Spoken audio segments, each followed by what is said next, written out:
All right, folks, it's time to return to the subject of 22 Nosler. This will be our 5th video. And to very briefly recap the situation, when I decided to build a 22 Nosler, I picked up an 18-inch barrel from Odin Works. I'd always heard very good things about Odin Works barrels, so I wanted to give them a try. We put our gun together, we went out to the range, and we found that a large portion of our brass was getting mangled so bad during extraction and firing that it was unusable.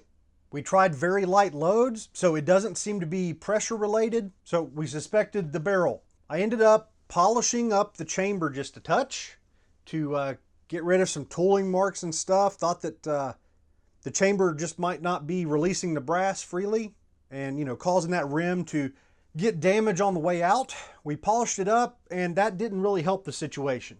So I packaged up this barrel and sent it back to Odin Works to let them inspect it. So they put it together and function tested it with some 55 grain and 77 grain factory Nosler ammunition.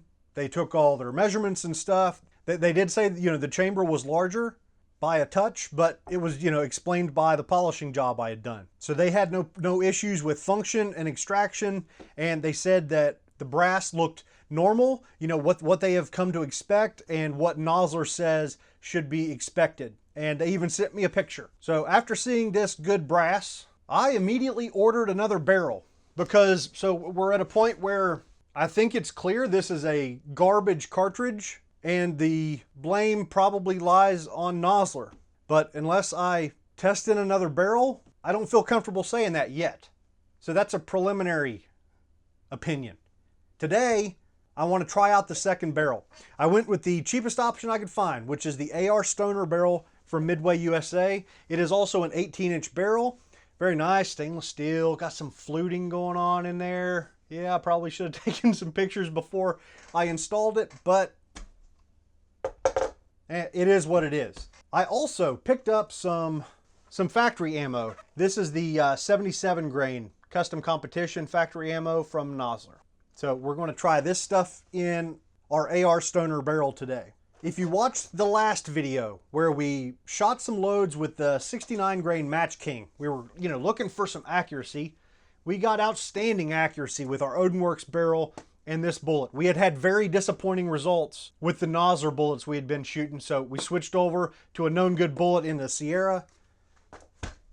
The gun shot a bunch of half-inch groups for us. So accuracy-wise, we found some good combinations, and one of which was a Vitavori N140. What I've done, I've loaded up 25 additional rounds with 28 grains of N140. In the last video with our Odin Works barrel, that got us about 2,850 feet per second.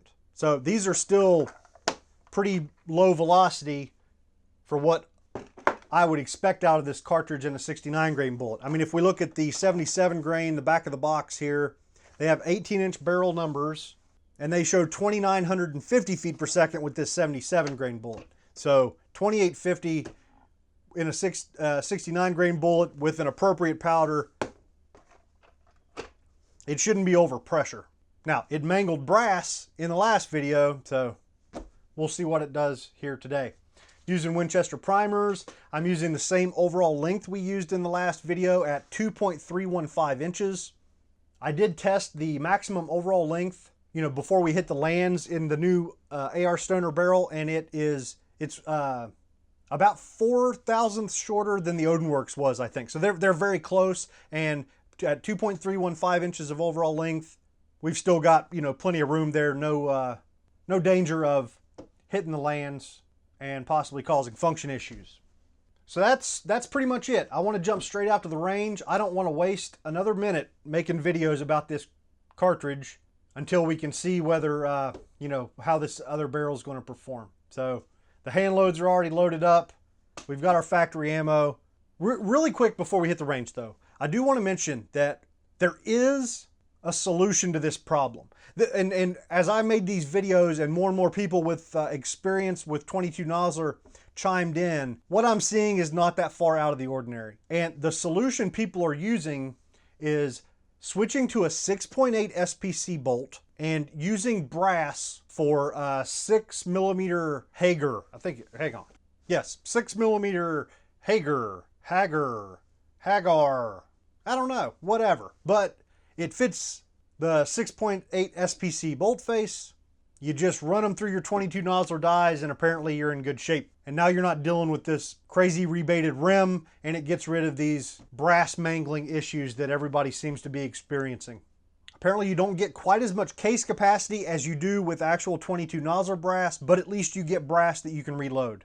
And that combination is supposedly able to, fulfill some of the promises of this cartridge of, exceeding the performance of 223. So that option's out there. Maybe we'll talk about that here after we get back from the range. So, all right, let's get out there and shoot. Okay, folks, I want to start things off at 50 yards, get our scope zeroed. This is a different scope than I had on in the earlier videos, but so we're starting from scratch. We're going to need to zero the scope. So we're at 50 yards. I want to start out with some of our hand loads, the 69 grain Match King hand loads. And to start off, no suppressor, no chronograph, no anything. The adjustable gas block, or the tunable gas block from Odinworks, I've got it all the way open. So we should have plenty of gas. Let's just see what happens.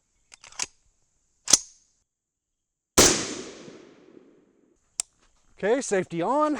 Let's see if I can find that piece of brass. All right, so that piece of brass actually looks just fine. Huh, interesting. All right, left about 4 million clicks. Let's see where it hits now.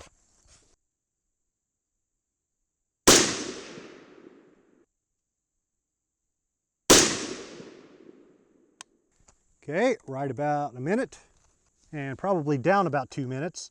And now I'm gonna go ahead and move the target to 100 yards. So I picked up those other pieces of brass, and both of them were kind of mangled. So we've got 2 left in the magazine. Let's get our zero dialed in here at 100. Okay, down 3 minutes, and right 3/4 of a minute. Okay, with the next 5 shots, I've got my suppressor and chronograph on here now. So I want to shoot a 5-shot group with these, get some velocity data. These were about, this load, this Vitavori N140 load with the 69 grain Match Kings was about 2850 out of the Odinworks barrel. So let's see what it does.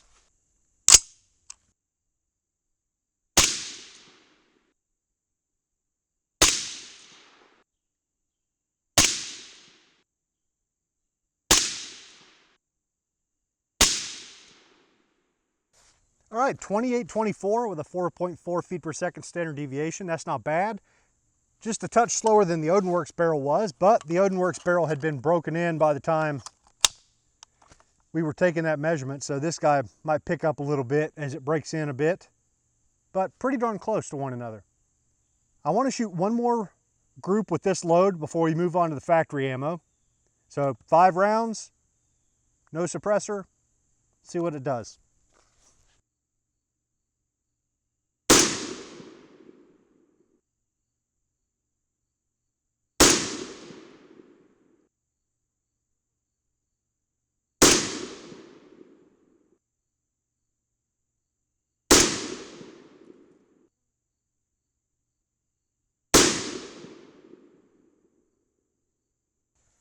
All right, I think that's about enough of that. Let's move on to the 77 grain factory ammunition. We'll start off, no suppressor, no chronograph.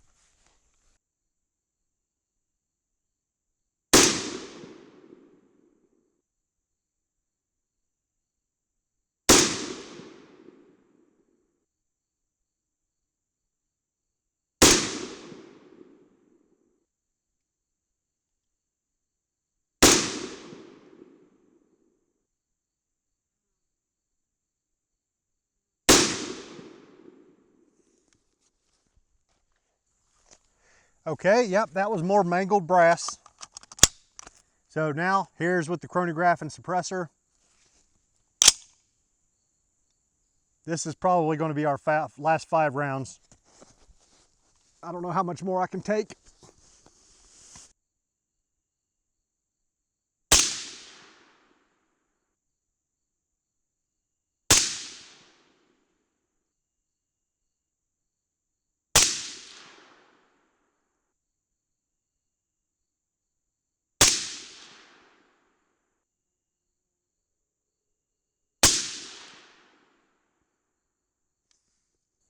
All right, I've had enough of this crap. Let's get back to the bench.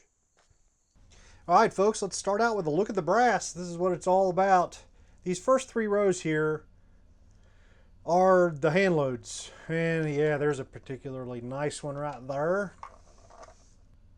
So you see the circular mark where the ejector was, and then kind of a flat straight line there on the extractor side. We generally end up with a little bit of a bent rim on the extractor side if we look close enough. And the ejector side, you just get that nice big nasty burr. Just terrible. Just plain awful. I will remind you this was 2,850 feet per second with a 69 grain bullet. Extremely light load. Same looking deal on this one. There's another. I mean, you know, they all kind of look the same. I was trying to look for the very first piece that I shot because it was good. I think this was it. It's a really nice clean case, so I think it was a clean chamber. But yeah, the first one survived. But I think that is the only one. Here's another that's not terrible. Looks like it did get a little bit of a ejector smear there. Whatever. Now, over to these 2 rows are the factory ammunition, the 77 grain factory ammunition.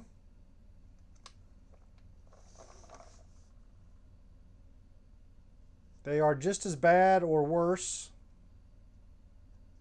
than our hand loads. Every single piece of the factory ammo looks like this. None of them look good. So it's just not good at all. So this is going to be our last 22 Nosler here, video here on the channel. Any of you guys who own one and are looking for answers, that Hornady 6mm Hager brass is really your best hope. You get a 6.8 bolt, you get that brass, and then you're good to go. Most of the discussions on that seems to be happening over at the Predator Masters forums.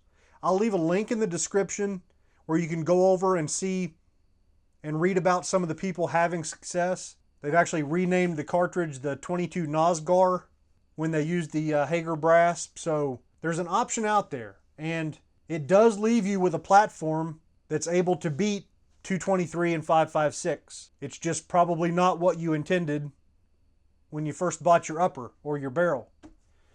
The factory ammunition, they said 2950. We got 2930, so close enough. And if we go by my Mark 262 series that I've got going on, in those videos, we're hitting about 2750 with the 77 grain Nosler Custom Competition in that series. You know, we could maybe hit 2800, but that's really, you know, that 2750 to 2800, let's call it, is as fast as I'm comfortable going in 5.56. And this was able to get 2930. So it fulfilled its promise. If you are never going to reload, you know, people who are only going to shoot factory ammo, I mean, I guess it's good enough. Who cares if the brass is mangled when it's over? And that's what I've been trying to figure out here. You know, I do my best thinking when I'm mowing the grass. So once I finished on the range, I hopped on the mower and did some mowing and thought about our situation. And I feel like I want to blame everybody. I don't know if I have overestimated the impact of the reloading community on the gun industry. Maybe they don't care. Maybe they know and just don't care because nobody reloads. Most people are going to buy factory ammo, and the market share that they're going to upset just isn't big enough to worry about. I can't imagine that attitude from a bullet company, but it's the only thing that makes sense because, well, to be perfectly honest, I still don't know whether, is there something fundamentally wrong with this cartridge, with the cartridge geometry, whatever, or is it just really super crappy brass? Since we only have one brass source, I have no way to come up with an opinion on that. But either way, it's Nosler's fault. Another thing, I don't know how big of a company They are. But I mean, aren't there still some Nosler people there? Like, do they not swing over by the R&D department and pick up a piece of brass and say, what in the world is going on here? This literally has my name on it and it's mangled. Why are we doing this? I don't know how it makes it to the public like this. And I think maybe I've learned something about the barrel business here. Because you strip it back to the simplest form. Like, let's say I've got some weird chambering that I want, and I buy a barrel blank, and I buy the necessary reamers, and I go to my local gunsmith, and I say, okay, profile my barrel and thread it and chamber it and install a barrel extension. And he's awesome. He does it perfect. It is technically outstanding work. But the reamers I bought or the cartridge I chose ends up being garbage. Now, in that situation, I can't blame my gunsmith. He did an outstanding job. I chose a really crappy cartridge, and that's on me. So if you take that situation where it's definitely my fault, and then bring it to the larger scale of these types of manufacturers, whether it's A.R. Stoner or Odin Works or White Oak Armament. I've been pumping White Oak Armament's tires nonstop around here, right? I've got one of their SPR barrels in my 223 Wild, and it's the best barrel I've ever shot. It's amazing. But people are having this exact same problem with their 22 Nosler barrel. So you take these companies, I think I foolishly assumed that these were more than just gunsmiths or barrel smiths or whatever you would call them. Like, I assumed that when they said, okay, let's start selling 22 Nosler barrels, that they would test the system. And when they saw stuff like this, they would just not make 22 Nosler barrels, right? This is crap and I'm not able to make it work, so I'm not going to take it to my customers. And maybe that's just not in their scope of work.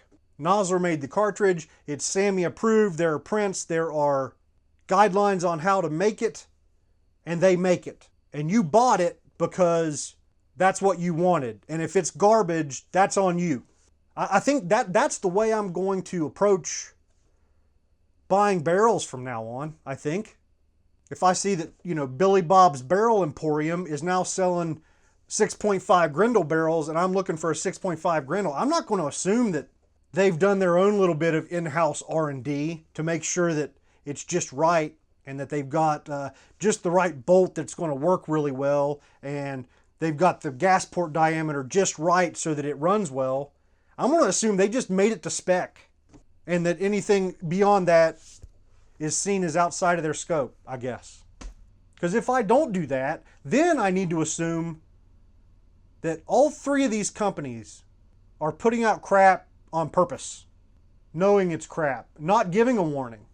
I don't know how the licensing in the industry works. Like, is Nosler big enough to where they're kind of calling the shots? I don't know, man.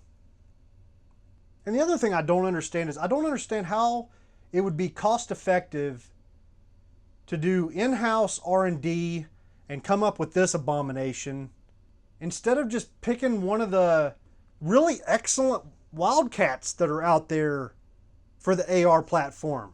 Go buy up the rights, slap the Nosler name on it, and release it as your own.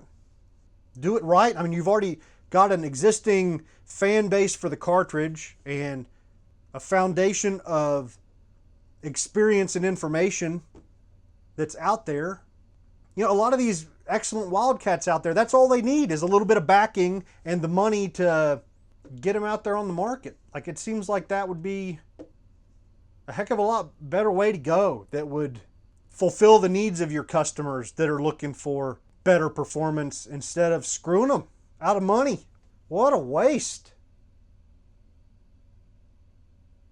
So we didn't even talk about the accuracy. I mean, who really gives a crap at this point? Our hand load with the 69 grain Match King shot a little over an inch, and the Nosler factory ammo shot like 3 or 4 inches. It was ridiculous. But none of that, none of that matters. We got bigger problems than that. So I think that's where we'll leave it. Total surrender. I give up. So if I saved you from a huge mistake, and you'd like to help support the channel, come on over to patreon.com/reloading, and I will see you guys next time.